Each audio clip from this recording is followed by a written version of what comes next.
Il était une fois, dans le royaume prospère d'Abongwa, un roi puissant, sage et aimé de tous. Mais son cœur était inquiet, car il n'avait ni fils, ni fille, ni héritier. Je suis vieux, et je ne peux pas quitter ce monde en laissant mon peuple sans guide. Mais je ne donnerai pas la couronne à un homme de sang noble, mais de cœur noble.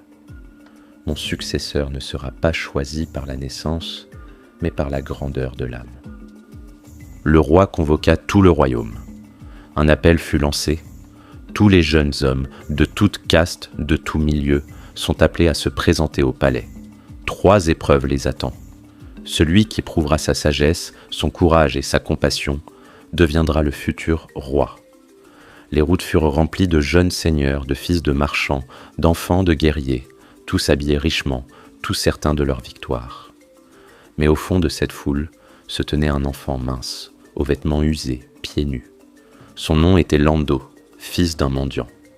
Il portait en lui la flamme du peuple oublié. Un mendiant ici, quelle blague! Il n'ira pas plus loin que les portes du palais.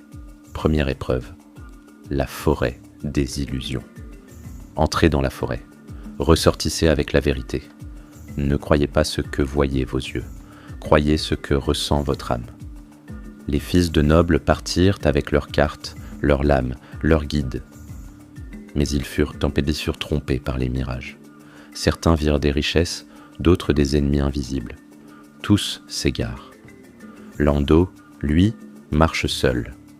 Il écouta les chants des oiseaux, les racines qui parlaient, le vent qui soufflait comme la voix de sa mère défunte. Après 2 jours, il sort, le regard clair, le cœur en paix. Deuxième épreuve, le conseil du sage. Un ancien, assis au bord d'une cascade, pose une question simple mais profonde. Qu'est-ce qu'un roi? Un roi est un maître. Il commande et les autres obéissent. Un roi possède.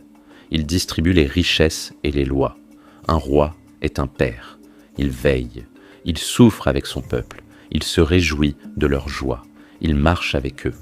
Un roi doit être le premier à se lever et le dernier à dormir. Le sage reste silencieux. Puis, il se leva et s'incline devant Lando. Troisième épreuve, le cœur du peuple. Vivez une semaine dans le royaume, en cachette. Revenez avec une leçon de vie. Les nobles revinrent avec des histoires de festins. Les marchands racontèrent les marchés, mais leurs yeux étaient mat et secs. Lando revint les pieds blessés, les mains sales, un enfant dans les bras. J'ai aidé une vieille femme à porter de l'eau. J'ai pleuré avec un père qui avait perdu son fils. J'ai chanté avec les pêcheurs le matin et j'ai compris que le vrai pouvoir, c'est d'aimer, d'être présent, d'écouter. Le roi l'écouta. Son visage s'adoucit. Il se lève lentement. La faute retenait son souffle. Je n'ai pas trouvé de successeur. J'ai trouvé un fils. Lando, enfant du peuple, à genoux. Le roi dépose la couronne sur la tête de Lando. Les tambours sonnèrent. Le peuple s'est acclamé. Même les nobles s'inclinèrent. Morale, le sang fait un héritier, mais seul le cœur fait un roi.